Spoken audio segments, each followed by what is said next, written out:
Who got rid of the White Australia policy? In his first speech to Parliament, Canada's Australian Party Senator Fraser Anning criticised Gough Whitlam for doing so in the 70s. But Liberal MP Tim Wilson has a different version of history. He tweeted, "Fact, Liberal Prime Minister Harold Holt abolished the White Australia policy over 50 years ago. It's one of our proudest achievements." Is Tim Wilson's claim correct?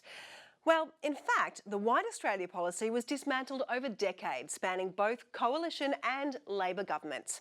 Actually, the White Australia policy was more a collection of policies and regulations which supported a particular white Australian identity. And in the 60s, Harold Holt's government did indeed make significant changes to dismantle some of those policies.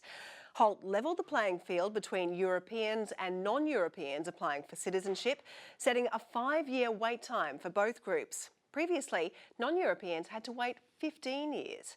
And his government made it easier for non-Europeans to get permanent residency. But discrimination in immigration policy still remained. And it wasn't until 1973 that Gough Whitlam's government declared the White Australia policy dead and stripped race as a factor from visa and citizenship applications. So we find Tim Wilson's claim to be simplistic. For more details on the complicated history of the White Australia policy and how we arrived at our verdict, head to the website. I'm Madeline Morris, and that's a fact check.